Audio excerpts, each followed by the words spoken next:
Retour dans ce studio, nous allons donc saluer les débatteurs. Laurent Roland Toniquez, bonjour. Maurice Agua, bonjour, amis téléspectateurs internautes, bonjour. Adrien Tchobankou, bonjour, bienvenue. Bonjour Maurice Agua, bonjour à toutes et à tous et bienvenue. Nous allons partir donc à la une directement de Fraternité ou bien le matinal par exemple. On va partir à la une du quotidien, le matinal qui nous annonce ce matin qu'il y a eu élection générale, qu'il y a eu donc le vote, oui, du code électoral modifié en ce qui concerne les élections générales de 2026, le système partisan renforcé, les conditions de candidature à la présidentielle revue, le parrainage corsé. Laurent Roland Toniquez, les OSC ont appelé quand même à ne pas donc faire des modifications exclusives, mais est-ce qu'on peut dire que cet appel a été entendu? Cet appel n'a pas été entendu. Nous avions annoncé aussi que si cette révision du code électoral s'avérait être effective dans une certaine mesure, qu'il y aurait des possibilités d'exclusion dans une certaine mesure. Quand on regarde le code électoral voté hier soir, on a bien des motifs de comprendre ou de croire qu'il y a assez de dispositions qui excluent les uns et les autres. Et quand je regarde un peu ces députés qui ont voté ce code électoral pour ce code électoral, j'ai comme l'impression que dans une certaine mesure, peut-être ils ont été hypnotisés parce que en réalité, ce qu'ils ont eux-mêmes voté les met aussi en difficulté. En tout cas, pour le moment, ils ne se rendent peut-être pas compte qu'ils seront en difficulté, mais tôt ou tard, ça les rattrapera. Hypnotisés ou bien pressurés? Non, je dis hypnotisés au point où peut-être qu'ils ne retrouvent pas tout le sens et ils ont voté, tout comme si ils sont devenus des robots. À la limite, c'est mon impression, c'est ma lecture. Parce que quand on regarde un peu tel que ça se passe, là oui, on a peut-être la majorité aujourd'hui, on peut se prévaloir de ce qu'on peut se permettre tout, mais on oublie que ça peut rattraper dans le temps. La loi dispose pour l'avenir et donc du coup, on verra bien dans la suite comment est-ce que ces députés seront rattrapés par cette disposition. On parle de par exemple 15% de députés ou d'élus qui doivent parrainer au plan national, 15% des élus, quand je prends le nombre des élus, en fait, députés et maires en réalité, c'est de ça qu'il est question. Donc, je prends les 77 communes avec les 109 députés, je fais l'addition et je divise par les 15%. Une fois, je multiplie par 15 sur 100, ça me donne 27,9. Et donc, dans la loi qui a été votée, il est dit qu'il faut plus de 27 élus pour parrainer désormais un candidat. Un candidat à l'élection présidentielle. Voilà, un candidat à l'élection présidentielle. Et puis maintenant, il faut que ces élus qui parrainent le candidat aux élections présidentielles soient issus des 3/5 des circonscriptions électorales du Bénin, dans une certaine mesure. Donc là, il y a matière. Fort heureusement, les démocrates avec les 28 députés, quand on fait un calcul rapide, on se rend compte que les 28 députés sont issus de plus de 3/5 des circonscriptions électorales. Mais le piège, c'est que nous sommes sur un terrain politique où il n'y a pas de certitude éternelle. Il y a des incertitudes, il y a des situations d'incertitude. Je vous rappelle juste une histoire. En 2016, quand Boniaï a proposé Lionel Zizou comme candidat, il a suffi qu'il propose Lionel Zizou comme candidat pour que les gens se désolidarisent, le lâchent pour aller soutenir d'autres candidatures. Alors, dans le cas d'espèce, quand nous avons 28 députés du Parti des démocrates, qui en arrive qu'on dit dans la loi qu'il faut plus de 27, ce qui équivaut à au moins 28 députés, s'il arrivait que le candidat de la formation politique n'avait pas l'adhésion de tous les élus de cette formation politique, il y a un problème. Ça veut dire que quoi? Il y a des gens qui peuvent s'abstenir de parrainer le candidat de la formation, puisque la loi dit clairement désormais qu'il faut que le candidat, un élu ne peut pas soutenir un candidat autre que celui de sa formation politique. Il y a un problème à ce niveau. Et nous assistons bouche bée à une instrumentalisation des élus en réalité. Parce que l'élu est l'élu de la nation. Et l'élu de la nation. L'élu d'un parti politique. Il n'est pas l'élu d'un parti politique. Il passe par un parti politique, je suis d'accord. Mais après cette élection, il devient l'élu de la nation. Quand on en arrive à dire que l'élu ne peut pas parrainer un candidat autre que le candidat de sa fonction politique, il y a une instrumentalisation des élus dans une certaine mesure, ce qui constitue un recul assez important dans le processus. Un recul démocratique, comme vous l'avez dit. Je veux dire. Ça, c'est un aspect qu'il faut aborder. Et je pense que aussi que quand on regarde cette révision du code électoral et quand on regarde ce que la Cour a demandé le 4 janvier, est-ce que ce que les députés ont fait hier répond à ce que la Cour a demandé. Et je rappelle que Kodjo Berho G. Grégoire, parce que je précise, j'ai fait mes recherches, il s'appelle très bien Kodjo Grégoire Berho, celui qui a saisi la Cour pour que la Cour en arrive à prendre une décision le 4 janvier, c'est bien Kodjo Grégoire Berho. Sur sa requête, quand la Cour a tranché, la Cour a demandé qu'on touche juste quelques dispositions pour revenir dans la normale, en tout cas ramener les choses à la normale. Mais là, ils sont allés plus loin. Et je me réjouis de voir la réaction de Arif Haribako, l'honorable Arif Haribako, qui a clairement montré que la proposition, et la proposition à Tchad et la proposition à Kénatondé, en réalité, vont au-delà de ce que demande le juge constitutionnel. Et dans ce cas de figure, il va falloir qu'il faut reporter les débats et revenir à ce que demande la Cour. Je crois qu'au-delà de tout ça, lui-même a voté. Il a voté, je crois. Je ne sais pas si j'ai pas suivi, mais je crois qu'il a voté pour. S'il ne vote pas, bon, je ne sais pas. Ouais, puisque nous avons une abstention. Toujours est-il que dans une certaine mesure, le chef de l'État a rencontré ses élus, en tout cas ceux-là qui se réclament de la mouvance présidentielle et députés, dans la nuit du. On est mercredi, jeudi, au mardi, et je crois que des instructions fermes ont été données. Mais le problème, c'est que nous tournons maintenant vers la Cour constitutionnelle. Oui. La Cour constitutionnelle devra trancher, et normalement. Et je crois que, je me dis que, au-delà de ce que j'ai comme l'impression que ces députés ont été hypnotisés et n'ont pas eu peut-être tout leur sens pour voter et pour rejeter carrément cette disposition, c'est que peut-être qu'ils se disent qu'ils ont des garanties au niveau de la Cour constitutionnelle qui doit casser ça. Et donc, par conséquent, comme quelqu'un leur a dit, vous devez voter, ils sont allés voter alors, et laissant la responsabilité à la Cour constitutionnelle de trancher maintenant. Et donc, quand on regarde cette disposition, en temps normal, la Cour constitutionnelle n'a autre choix que de rejeter purement et simplement cette modification qui ne répond pas à ce qu'elle a souhaité le 4 janvier 2023. Donc, c'est ma lecture des faits. Je me rends compte que, oui, à un moment donné, les élus nous Quel est votre état d'âme? Non, en tant qu'analyste politique, moi, vous êtes dans un pays quand même où on a des intellectuels quand même, accomplis et que dans des situations comme ça, on constate ces genres de choses. Est-ce qu'on a besoin d'aller à ce niveau? Maurice Agua, il n'y a pas d'état d'âme, parce que vous vous rappelez, vendredi dernier, j'ai dit sur le plateau, que la révision de la Constitution ne passera pas et que la loi Aké passera. Donc, je vous ai dit ça. Et donc, on est dans la droite ligne des choses. Donc, ce qui est sûr, c'est qu'aujourd'hui, c'est le juge constitutionnel qui est le dernier recours qui doit trancher et rappeler les députés à l'ordre. Je crois qu'il y a déjà un exemple que nous avons vu il y a quelques jours au Sénégal. Oui. Le juge constitutionnel qui a rappelé à l'ordre Macky Sall et donc même les députés de la majorité au Sénégal. Il est maintenant temps que la Cour Sosa n'emboîte pas, en tout cas ne fasse pas les mêmes erreurs que la Cour Djogbenou qui avait peut-être fait preuve de ruse et de rage dans une certaine mesure, en laissant passer des lois comme il est à la pause dans une certaine mesure. Je crois qui nous poursuit, oui, qui nous rattrape maintenant. Et donc, dans une certaine mesure, la Cour Sosa a une responsabilité énorme. Fait trancher maintenant, parce que c'est le juge qui a demandé qu'on aille modifier le code électoral en prenant soin d'expliquer les dispositions qu'il faut modifier. Mais les gens sont maintenant allés au-delà. Et cette manière, le fait d'aller au-delà maintenant aujourd'hui n'est plus gage de paix dans une certaine mesure, parce que j'ai comme l'impression que cette modification est source de conflit et sera source de conflit malheureusement pour notre pays, parce qu'il arrive que on nous dit que les candidats seront, les élus ne peuvent pas parrainer des députés autres que ceux les candidats autres, les élus ne peuvent pas parrainer des candidats autres que celui de leur formation politique. Que les gens qui ont voté cette loi se souviennent que c'est eux qui sont allés parrainer Irina Gossari et Corentin Kokwe.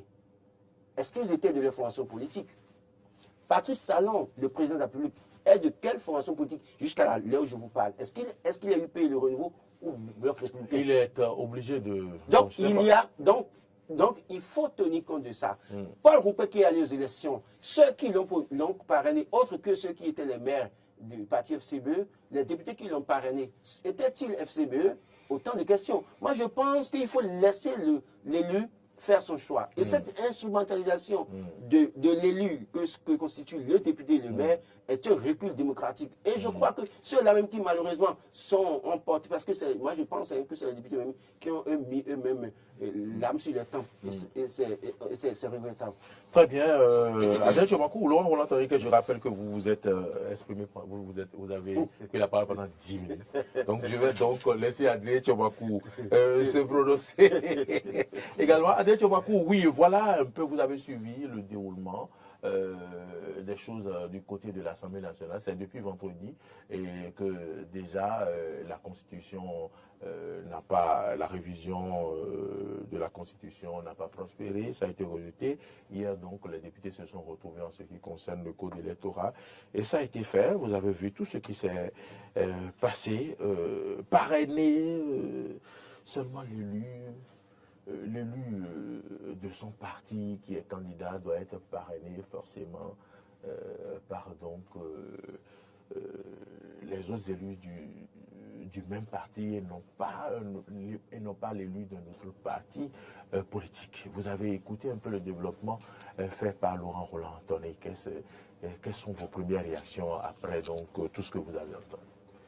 Oui, il faut dire que d'abord, il faut le souligner, Patrice Talon vient une fois encore de remporter une victoire, pas une victoire, une bataille. La bataille, parce que c'est une série de batailles qui donne la victoire. Si Boni Yahi a pu remporter la première bataille, c'est-à-dire celle-là qui a consisté à faire échec à la révision de la Constitution, on a vu maintenant Patrice Talon qui a réussi à remporter cette bataille qui consiste à réviser purement et simplement, à modifier, disais-je, la loi portant modification de la loi qui porte sur le code électoral. Et pas selon les instructions du juge de la Cour constitutionnelle. Écoutez, ça c'est une autre bataille juridique, mais ce qu'il faut dire à l'état actuel des choses, on a assisté hier à l'Assemblée nationale que les instructions du chef de la nation, le président Patrice Talon, que ces instructions sont passées comme une lettre à la poste. Et au total, nous avons vu 79 députés qui à main levée ont donné quitus à cette modification du code électoral. Une modification qui donne matière à réflexion. Et j'ai suivi Laurent tout à l'heure, il n'a fait que restituer les faits. Mais il faut avouer qu'il y a assez de difficultés, il y aura assez de difficultés dans la mise en œuvre. Et tel que Laurent l'a dit, je pense que d'une manière ou d'une autre, nous pouvons parler de recul démocratique parce qu'on ne peut pas contraindre, on ne peut pas embrigader des députés à soutenir seulement un candidat de leur formation politique. C'est vrai, on nous parle de la réforme du système partisan. Aujourd'hui, on a constaté que le système partisan a été corsé. C'est une très bonne chose, mais corsé à l'extrême, c'est ça qui est mauvais. C'est ça qui n'est pas du tout bien parce que, écoutez, oui, je suis d'accord qu'on dise que de 10%, on passe à 20% pour désormais franchir la barre qui permet aux formations politiques de se retrouver à l'Assemblée nationale. La barre, c'était 10%. Mais dans la loi qui a été modifiée... 10% difficile à 10%, si vous permettez, les 10% c'était au plan national. Oui, Cette fois-ci, les 20% c'est dans les circonscriptions électorales. En réalité. Vous voyez ça la différence. La différence, c'est maintenant que si vous êtes député de la candidat dans la 6e, si votre formation n'a pas les 20%, c'est de ça qu'il est question. Si déjà les gens ont des difficultés pour réunir les 10% au plan national, on ajoute encore les 20% par circonscription. Là où vous êtes. Ça veut dire quoi? Ça veut dire que même si vous réussissez à réunir les 10% au plan national et que vous n'avez pas les 20%. Vous n'avez pas les 20%. Si par exemple à Djougou, à Karimama ou à Cotonou ici, parce qu'à Cotonou par exemple, pour les dernières élections législatives, on a vu que l'UP le Renouveau a fait pied de figure. L'UP le Renouveau n'a pas pu réunir par exemple 5% dans la 6e circonscription électorale. Vous voyez parce que dit Cotonou 1 ou je ne sais comment vous qualifiez ça. Une chose est claire, c'est-à-dire cette loi qui a été votée n'arrange ni l'UP le Renouveau, ni les démocrates, ni, comment on les appelle, le bloc républicain. Parce qu'ils ont voté la loi a été votée. Mais d'une manière ou d'une autre, ça va les rattraper. Ça va les rattraper d'autant plus qu'ils seront contraints un beau jour à vouloir soutenir un candidat qui n'est pas de leur formation politique. Or, la loi telle qu'elle a été votée, la loi dit, vous n'avez plus ce pouvoir. on attend la promulgation de la loi et les députés ne peuvent plus aller soutenir un candidat qui n'est pas de leur formation politique. Moi, je pense que oui, c'est bon de répondre aux préoccupations de la Cour constitutionnelle, de modifier la loi, parce que la décision de la Cour constitutionnelle s'impose à nous tous, mais il ne faut pas modifier pour modifier.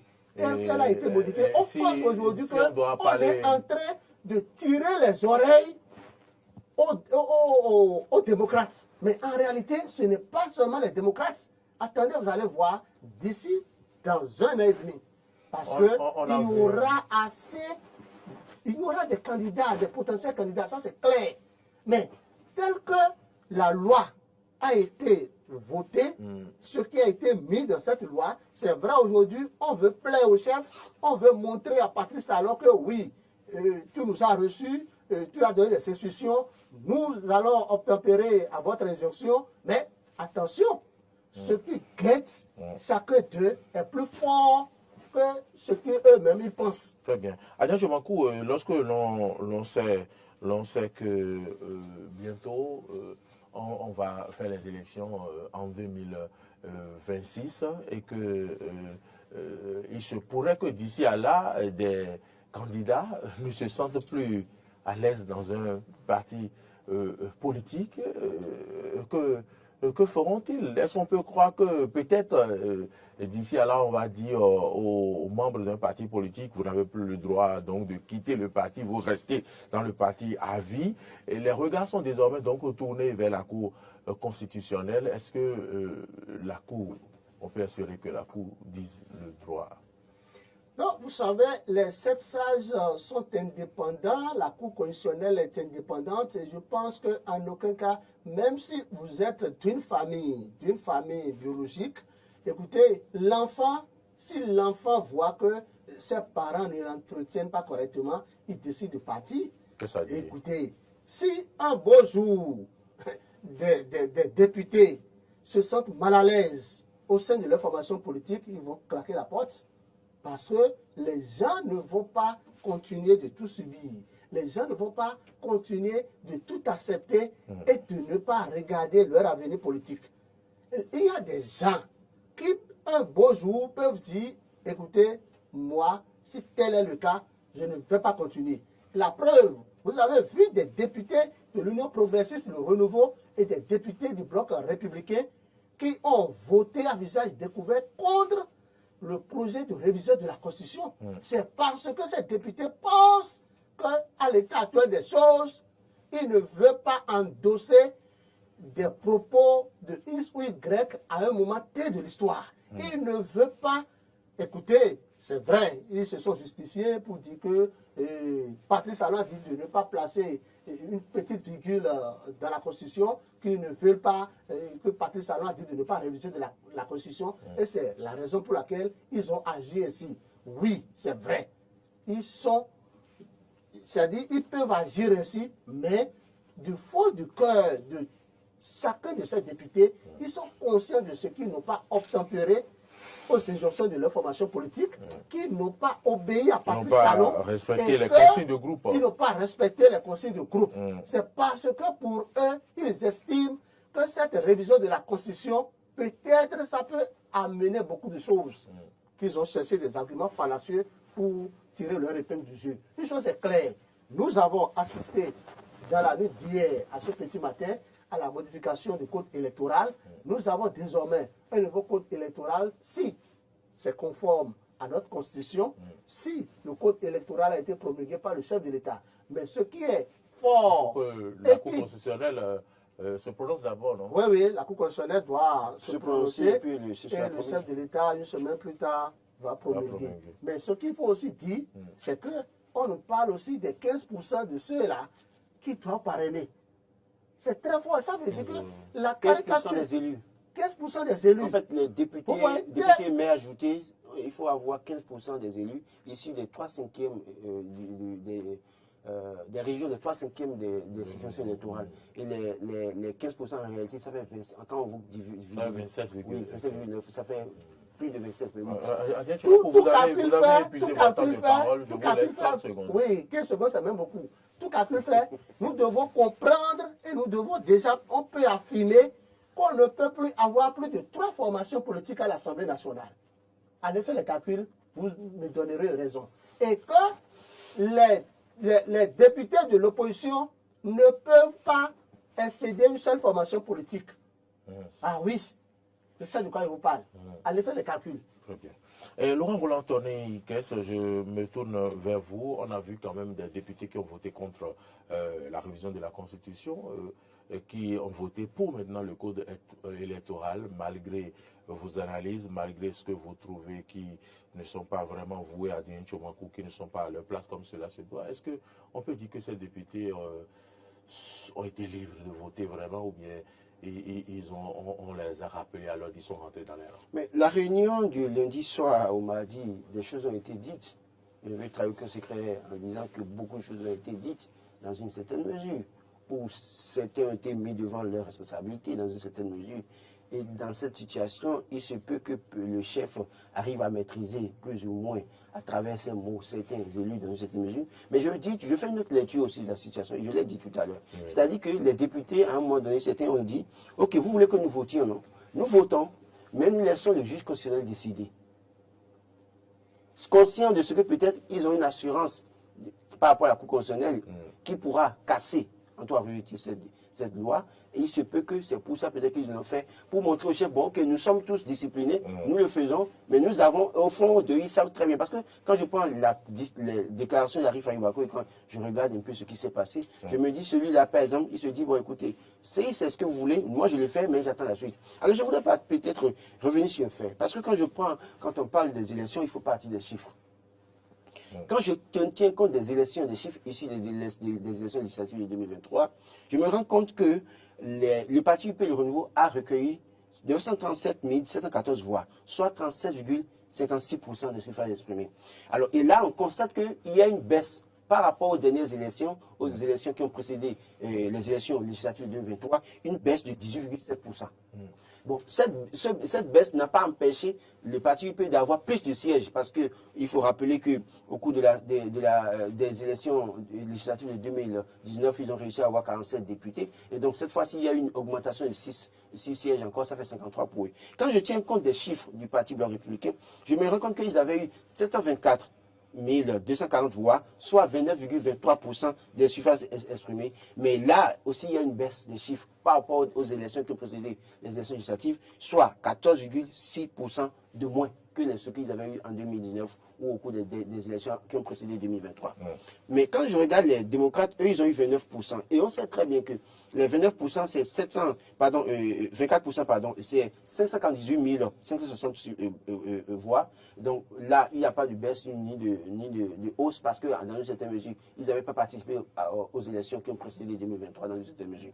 Alors, ceux qui sont là, qui sont en train de voter cette loi, ont comme l'impression que le simple fait d'avoir 37% en 2023 est une garantie nécessaire pour avoir un certain nombre de suffrages encore en 2026, pour avoir beaucoup d'élus, et d'ailleurs d'élus au-delà, plus que les autres formations politiques. Et d'ailleurs, c'est pour ça que je disais qu'il faut apprendre à la légère la déclaration d'Augustin Ronvo-Ebla, qui disait qu'ils feront tout pour avoir 80 sièges, 80 de quelques élus, plus de 81. Donc autant nous devons considérer que ceux qui sont en train de voter ce code électoral aujourd'hui sont dans une démarche. Et cette démarche, en réalité... Laquelle? La démarche, c'est qu'ils se disent qu'ils seront toujours les plus forts. Oubliant que c'est le peuple qui décide. Parce que s'il arrivait que les députés du Parti démocrate en arrivent à faire bloc soudé, en tout cas pour soutenir une candidature pour aller aux élections, ou bien aller aux élections législatives et communales en rang serré dans cette mesure, il se peut que ce soit eux qui prennent le dessus. Mais les autres, parce que la loi, c'est quand même c'est parti du Parti UP Le Renouveau, j'ai comme l'impression que les gens se disent, oui, nous sommes là, puisque nous avons eu les résultats, nous étions en avance par rapport aux autres. Et j'ai toujours dit, vous mesurez à quoi en réalité? Ils se sont mesurés aux démocrates une seule fois en 2023, et les démocrates, ça ne les a pas empêchés d'avoir 24% pendant qu'ils ont 37%. La différence, c'est 13%. Cette différence peut être rattrapée et peut être dépassée à tout moment. Donc, je dis toujours que les lois que nous votons aujourd'hui, nous devons les voter pour l'avenir, parce que les lois que nous votons aujourd'hui pour exclure X ou Y peuvent nous rattraper demain et nous serons exclus. Et c'est ça le véritable problème. La dernière décision revient à la Cour constitutionnelle. On attend de voir si la Cour Sosa va se démarquer de tout ce qui se passe, ou bien est-ce que la Cour Sosa va faire comme la Cour Djoboueni. Très bien. Adrien, je vous pose une Oui. question. D'abord, il faut dire quoi? C'est que Patrice Talon, quand il a reçu ses députés au palais de la Marina, je pense qu'on ne se leurre pas. Les députés que je peux appeler des députés fondeurs ont été sermonnés. Ah oui, ça c'est clair. On va pas dire Ils ça ont sur été le plateau. sermonnés et c'est ce qui fait que, bon, si vous suivez le vote qui a été fait, ils ont tous voté. C'est un visage découvert. Ça, je ne dirais pas que ça les Vous regarde. aurez été un chef parti, vous n'aurez pas fait autrement. Vous aurez été Ce qu'il faut dire, Le président de la nous République, sommes... le président de la République, vous allez faire pareil. Il faut une discipline de groupe. Hein. Il faut une discipline de groupe, Mm. mais si le chef de l'État même estime que cette discipline n'est pas opportune, je pense que les gens sont libres d'agir comme ils veulent. Donc c'est Patrice Talon même qui a ouvert la brèche, qui a demandé, qui dit que bon, lui n'est pas demandeur de la Oui, Constitution. c'est la preuve. C'est Vous la voyez preuve. ce que je dis? Et c'est la preuve si vous dites que... Fermons cette si vous parenthèse. dites- Bon, ok, d'accord. Ce que je voudrais dire ce matin, c'est que nous sommes en droit. Et les tests en vigueur, c'est-à-dire que les tests, tels que les tests ont été conçus, la loi qui a été modifiée hier à l'Assemblée nationale, 6 mois avant les élections générales, on peut encore toutefois modifier la dite loi. Ce sont les tests qui le disent. Ah. Oui. Oui, Ça pour dire quoi? Oui, en fait, la loi, le code électoral ne peut pas être modifié au-delà, en tout cas 6 mois avant, on ne peut plus rien faire. Mais je crois qu'on a encore du temps. On n'a pas du temps. Donc c'est pour ça que la Cour... La loi a été la- modifiée la Cour peut hier trancher. 7. La Cour peut trancher. La Cour, en réalité, si vous suivez, En fait, c'est la disposition de la CEDEAO qui oui, oui, qui l'a si dit. Donc, vous, si je comprends bien, oui, ce code a été modifié maintenant. Ça veut dire que si d'autres personnes veulent encore négocier pour Tout que n'est- 6 tout n'est mois pas avant fermé en les réalité. élections puissent encore modifier et tout. Oui, il y a possibilité de... D'accord. il y a possibilité de modifier. Même la semaine prochaine ou dans 1 mois, 2 mois, 3 mois, 1 an, on peut encore modifier notre code électoral. Mais on ne peut pas modifier le code électoral À 5 mois des élections. à 5 mois, non, c'est pas pas possible. Pas possible. Très bien. Avant 6 mois, c'est possible. Très bien. Non, je crois que... Ce que je voudrais ajouter, Le député peut toujours saisir la Cour constitutionnelle, saisir l'Assemblée nationale comme les autres l'ont fait, et déposer une proposition de loi, et ça peut aller. D'accord. Très bien. encore qu'on vous dirait qu'ils ont tenu compte de la proposition de loi de Akhenatonde et de, comment on l'appelle, Noureni Achadi n'a pas Mais utilisé ça. pour Noureni Achadi, ça n'a pas été utilisé. Ils ont déjà dit ça, que bon, que ce sont les deux. Non, ce n'est pas ça. Parce que ça a été purement simplement jeté par la fenêtre. Ah oui. Ah oui. Ce qu'il faut dire, ce qu'il faut souligner, ce que les gens doivent comprendre, c'est quoi? C'est que, allez des choses, quand vous lisez les modifications apportées, en réalité, les modifications ne sont pas mauvaises. La seule chose qui est vraiment mauvaise, c'est l'instrumentalisation de nos députés.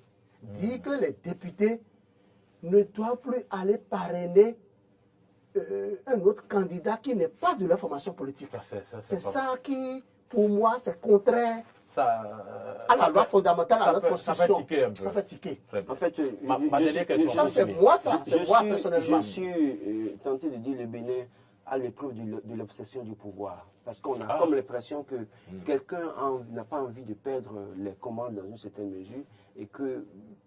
C'est la lecture que l'on fait. Oui, j'ai comme l'impression que nous sommes à l'épreuve de l'obsession du pouvoir. On ne veut pas perdre les commandes dans une certaine mesure. On veut toujours à tout prix contrôler le système politique au Bénin, alors qu'en réalité, ce n'est pas gagné d'avance. Parce que tout peut arriver. Comme l'a dit Adrien Tchoumakou, il se peut que dans 2 mois, dans 3 mois, un député dépose encore une proposition de loi pour portant code de révision du code électoral. Parce que je dis en l'état, tel que c'est voté là, même les députés qui l'ont voté, ça ne leur rend pas service.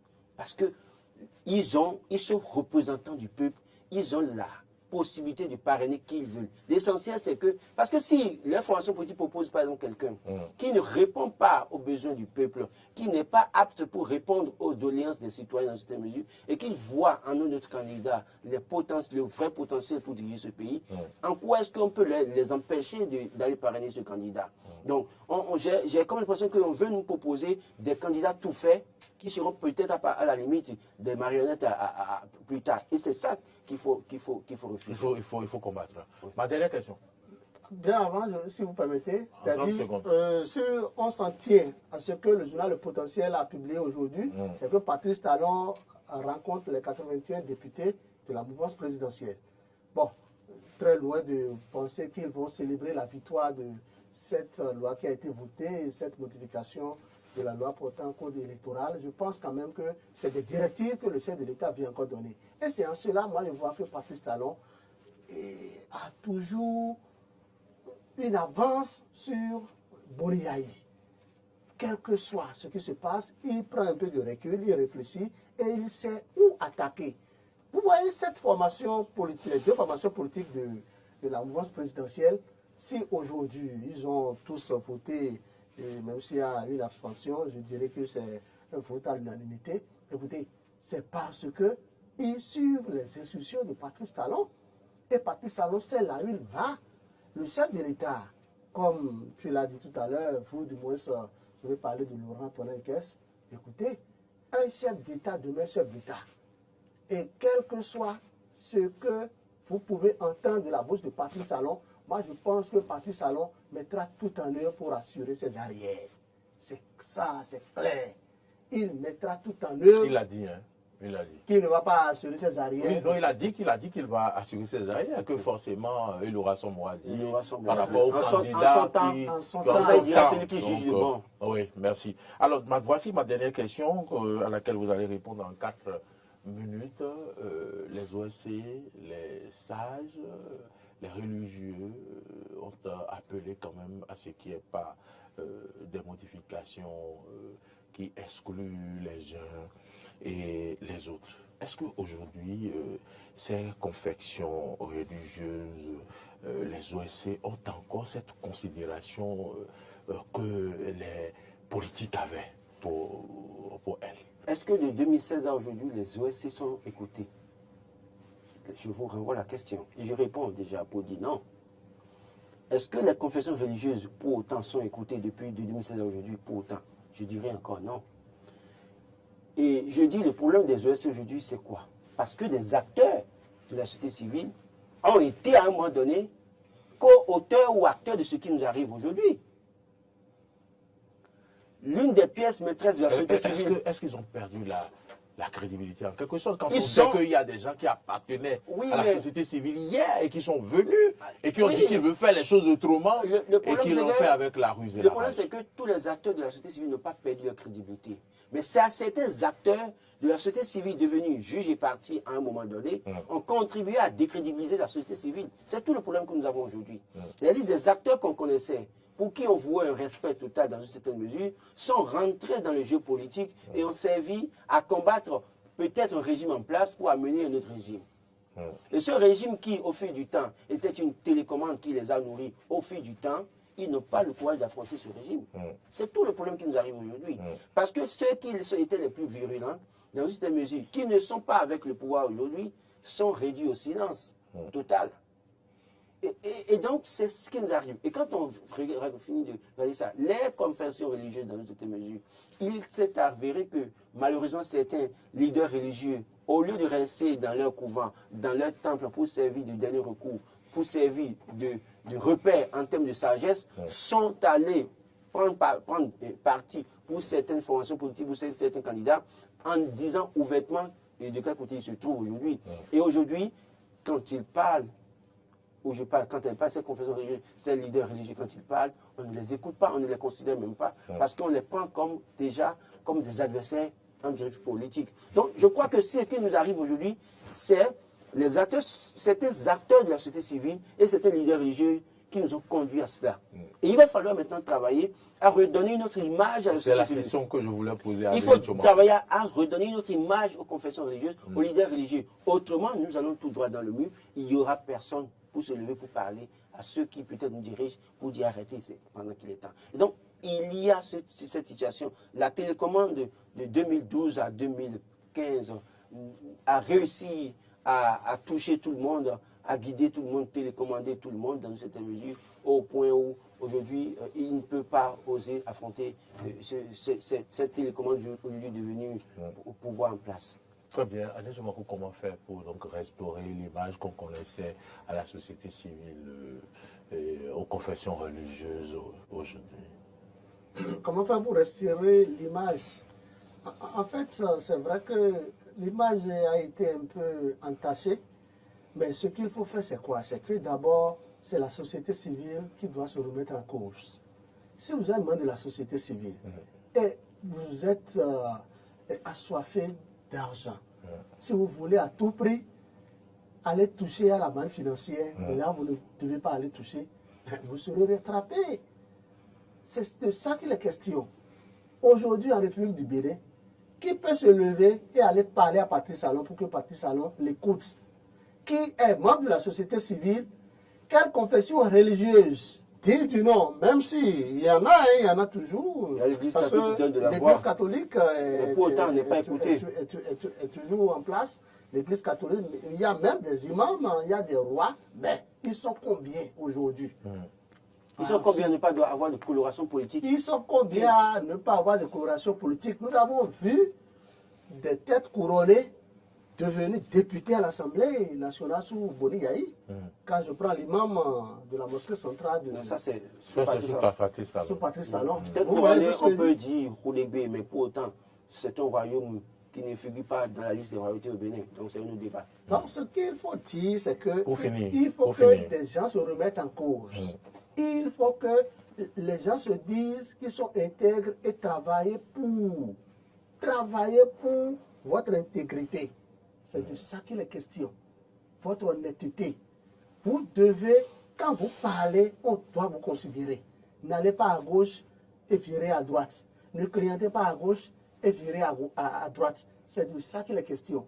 Soyez droit dans vos bottes, même si vous n'avez pas les moyens, fonctionnez avec les moyens du bord.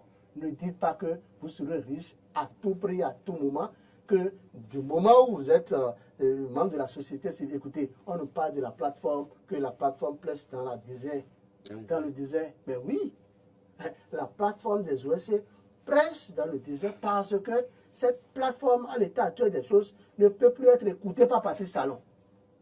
C'est de ça qu'il est question. Malheureusement. Laurent Roland-Tonnikès, nous sommes en train donc de vivre une autre politique.